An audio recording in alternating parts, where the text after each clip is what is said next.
जय श्री कृष्ण। भाद्रपद की कृष्ण अष्टमी को श्री कृष्ण जन्माष्टमी कहते हैं, क्योंकि यह दिन भगवान श्री कृष्ण का जन्मदिन माना जाता है। इस तिथि को घनघोर अंधेरी आधी रात को रोहिणी नक्षत्र में मथुरा के कारागार में वासुदेव की पत्नी देवकी के गर्भ से भगवान श्री कृष्ण ने जन्म लिया था। यह तिथि उसी शुभ घड़ी की याद दिलाती है और सारे देश में बड़ी धूमधाम से मनाई जाती है। जन्माष्टमी के दिन भगवान श्री कृष्ण की जन्म संबंधी कथा सुनते और सुनाते हैं। द्वापर युग में भोजवंशी राजा उग्रसेन मथुरा में राज्य करते थे। उनके आतताई पुत्र कंस ने उन्हें गद्दी से उतार दिया था और स्वयं मथुरा का राजा बन बैठा। कंस की एक बहन थी देवकी। उसका विवाह वासुदेव नामक यदुवंशी से हुआ था। एक समय कंस अपनी बहन देवकी को उसकी ससुराल पहुंचाने जा रहा था।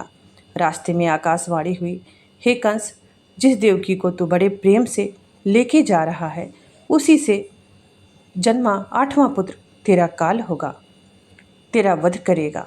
यह सुनकर कंस वासुदेव को मारने के लिए उद्धत हुआ। तब देवकी ने उससे विनयपूर्वक कहा, मेरे गर्भ से जो संतान होगी मैं तुम्हारे सामने ला दूंगी, ले आऊंगी। बहनोई को मारने से क्या लाभ है।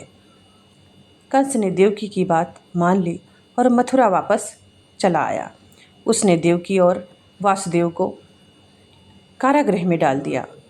वासुदेव देवकी के एक एक करके 7 बच्चे हुए और 7 को जन्म लेते ही कंस मार देता था। जब 8वां बच्चा होने वाला था तो कारागार में बहुत कड़े पहरे बैठा दिए गए। उसी समय नंद की पत्नी यशोदा को भी बच्चा होने वाला था। उन्होंने वासुदेव देवकी के दुखी जीवन को देख 8वें बच्चे की रक्षा का उपाय रचा। जिस समय वासुदेव देवकी को पुत्र पैदा हुआ उसी समय संयोग से यशोदा के गर्भ से एक कन्या ने जन्म लिया, जो माया का रूप थी। जिस कोठरी में देवकी वासुदेव कैद थे उसमें अचानक प्रकाश हुआ और उनके सामने शंख, चक्र, गदा, पद्म धारण किए हुए चतुर्भुज रूप में भगवान प्रकट हो गए। दोनों भगवान के चरणों में गिर पड़े। भगवान ने उनसे कहा कि मैं नवजात शिशु का रूप धारण कर लेता हूँ। तुम मुझे इसी समय अपने मित्र नंद जी के घर वृंदावन लेकर जाओ और उनके यहाँ जो कन्या जन्मी है उसे लाकर कंस के हवाले कर दो। इस समय वातावरण अनुकूल नहीं है, फिर भी तुम चिंता मत करो। जागते हुए पहरेदार सो जाएंगे, कारागृह के फाटक अपने आप खुल जाएंगे और उफनती हुई अथाह यमुना तुमको पार करने का मार्ग दे देगी। उसी समय वासुदेव नवजात शिशु रूपी श्री कृष्ण को सूप में रखकर कारागृह में से निकल पड़ते हैं और अथाह यमुना को पार कर नंद जी के घर पहुंचते हैं। वहां उन्होंने नवजात शिशु को यशोदा के साथ सुला दिया और कन्या को लेकर के वो मथुरा वापस आ जाते हैं। कारागृह के फाटक पूर्वतः बंद हो जाते हैं।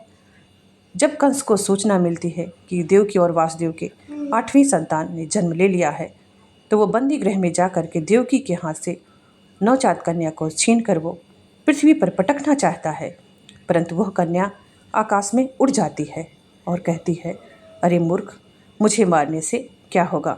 तुझे मारने वाला तो गोकुल में पैदा हो चुका है, जन्म ले चुका है। श्री कृष्ण जन्माष्टमी का क्या महत्व है। श्री कृष्ण जन्माष्टमी का महत्व भक्तजन व्रत, भजन, कीर्तन, झूला सजाना और रात 12 बजे श्री कृष्ण जन्मोत्सव के साथ मनाते हैं। यह दिन भक्ति, प्रेम और धर्म की विजय का प्रतीक है। हरे कृष्णा, हरि बोल।